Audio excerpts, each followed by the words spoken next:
Saya kasih rahasia ya. Ini diantara kita saja nih. Ada kebiasaan calon penghuni surga yang sering dikerjakan di bumi. Jadi kalau Anda melihat orang seperti ini, kata sebagian pakar tafsir, itu orang adalah orang ahli surga yang sedang Anda lihat di bumi. Dan surganya itu surga spesial. Di surganya persis di taman surga, tempat yang paling indah di surganya. Apa kebiasaan orang ini? Itu orang suka istighfar menjelang subuh. Di malamnya dia bangun, dia tunaikan tahajud, begitu menjelang subuh dia istighfar. Astagfirullah, astagfirullah, astagfirullah. Itu ada di Quran surah ke-51 ayat ke-18, paling kanan di pertengahan di mushaf. Quran surah 51 ayat ke-18. Wabil asharihum yastaghfirun. Paham? Nah, kalau orang banyak istighfar, naik status dia. Status dia jadi hamba yang dicintai oleh Allah Subhanahu wa taala. Kalau sudah naik status jadi hamba yang dicintai, maka hal pertama yang Allah berikan pada hamba itu, maaf, bukan dunia. Dunia terlalu kecil kata Nabi. Kalau ada manfaatnya maka walaupun sebesar sayap nyamuk akan diberikan kepada orang itu. Tapi karena terlalu kecil, manfaatnya nggak banyak, maka yang diberikan oleh Allah bukan dunia pada yang dicintainya. Yang pertama kali diberikan adalah ampunan dari semua dosa-dosa yang pernah dikerjakan.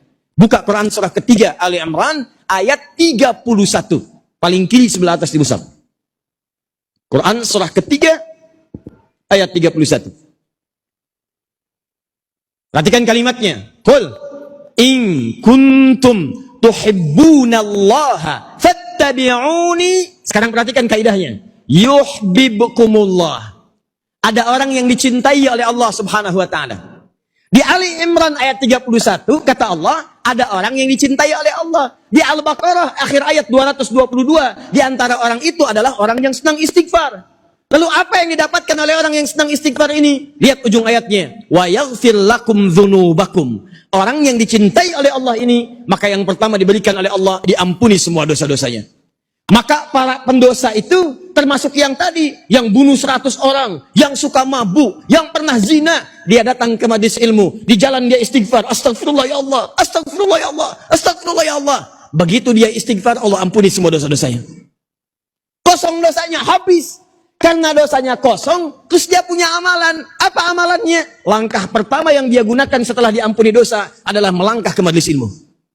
Begitu tiba langkah pertamanya, dihitung sebagai amal soleh. Begitu mengerjakan amal soleh, wafat orang ini. Saat wafat itulah kemudian kata Allah, pahalanya dituliskan, masukkan dia ke dalam surga. Kisah ini diabadikan isyaratnya dalam Al-Quran di surah yang keempat An-Nisa ayat yang ke-100. Paling kiri sebelah bawah di mushaf. Anda lihat Quran surah keempat ayat yang ke-100. Lihat ujung ayatnya. Wa may yakhruj min baitihi muhajiran ilallahi war rasuli thumma yudrikhul maut faqad waqa'a ajruhu 'ala Allah. Siapa yang mau berubah, berhijrah. Hijrah itu bukan pindah tempat. Hijrah itu berpindah dari kebiasaan yang tidak disukai oleh Allah, pindah kepada keadaan yang lebih disenangi oleh Allah Subhanahu wa taala. Tidak mengharuskan pindah tempat. Anda misalnya tinggalnya di mana? Di Tangerang. Rumah Anda misalnya di komplek Alam Sutra. Tinggal di Alam Sutra. Ini ada Masjid Al-Asmaul Husna. Ini masjidnya, ini rumah Anda di sini. Jarak ke masjid cuma 5 meter. Bahkan speaker masjid itu ke rumah Anda begini. Ada yang jaraknya 500 meter dari masjid. Yang 500 meter sebelum adzan tiba, dia sudah ke masjid. Adzan asar misalnya, jam 3, 15, 18, misal saja. Misal. Begitu tiba adzan asar, 15, 18. Ini sebelum adzan sudah ke masjid. Yang 5 meter, ini mic masjid. Toanya. Jarak cuma 5 meter. Arah mic-nya ke rumahnya. Allahu Akbar. Sudah sampai komat, belum tergerak hatinya untuk ke masjid. Ini sepeda ada, motor ada, mobil ada. Ini tidak memiliki apapun untuk berangkat ke masjid kecuali sendal dan kakinya. Perhatikan baik-baik. Kata Allah, siapa yang ingin hijrah, ingin berubah, ingin lebih dekat dengan Allah, datang ke majelis ilmu dia mau belajar, ingin dekat dengan Allah dan tuntunan Rasulnya. Maaf, baru keluar rumah, baru jalan, belum nyampe ke majelis, thumma yudrikul maut. Tiba-tiba maut menjemputnya lebih cepat dari apa yang dia bayangkan. Faqad pakai fa dan qad. Fa-nya harfu atfin rabitin baina syai'aini bila hudud. Huruf yang merangkai dua peristiwa berlangsung dengan cepat. Qadnya harfu tahqiq, huruf yang menjamin memastikan sesuatu. Kata Allah, begitu dia wafat, kejadian pertama wafat. Kejadian kedua, pemberian pahala untuk masuk ke surga. Antara wafat dengan dikasih pahala, fa, tidak ada jeda. Begitu orang ini wafat, seketika pahala yang diberikan. Qad, saya jamin, kata Allah, kalau orang ini benar-benar berniat untuk berubah, walaupun belum sampai ke majelis ilmu, wafat di tengah jalan, maka saya akan langsung cepat berikan pahalanya, dan saya jamin surganya. Begitu cara menerjemahkannya. Maksud saya begini, orang belum nyampe ke masjid saja, belum nyampe ke majelis ilmu, wafat di tengah jalan, bisa masuk surga. Pernah bunuh 100 orang, rajin mabuk, pernah zina, pernah mencuri. Ini antum kan tadi saya absen. Bunuh orang nggak pernah, mabuk tidak pernah, menyakiti orang juga hampir tidak pernah dikerjakan. Anda sudah masuk ke majelis ilmu, di masjid lagi, masa nggak bisa ke surga?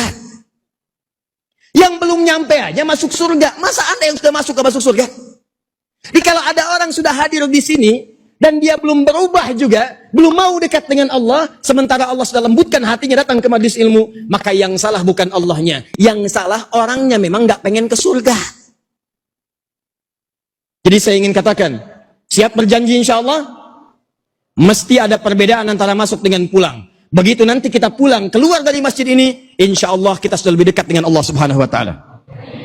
Insya Allah. Baru saya jelaskan, yang area situ sudah mulai bersinar wajahnya. Masya Allah. Kena pancaran lampu.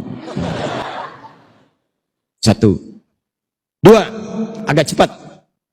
Orang yang datang ke majelis ilmu, dari jalan, sampai masuk, sampai pulang, berpeluang mendapatkan ridha malaikat. Yang kedua maknanya adalah mengaminkan doa-doanya. Masya Allah. Jadi kalau Anda berangkat dari rumah, sampai ke majelis ilmu, sampai pulang, isi dengan doa. Dan bu, saya berikan berita gembira. Orang yang datang ke majelis ilmu, ketika kemudian dia bermohon kepada Allah, itu malaikat seketika mengaminkan doanya. Allahumma amin, Allahumma amin, Allahumma amin. Jarang-jarang ada orang berdoa, malaikat ngaminkan. Di antara ciri yang dipercepat pengabulan doanya oleh Allah, adalah doa yang diaminkan oleh para malaikat. Makanya saya mohon nanti saat berangkat, sudah nyampe di sini, pulang, berdoa kepada Allah. Walaupun Ustadz belum datang, doa. Ustadz sudah datang, selesai doa. Pulang, doa. Mungkin itu di antara rahasianya. Ada doa belum terkabulkan. Inilah waktunya kita bermohon kepada Allah Subhanahu Wa Taala. Yakin insya Allah? Jadi itu yang saya sampaikan.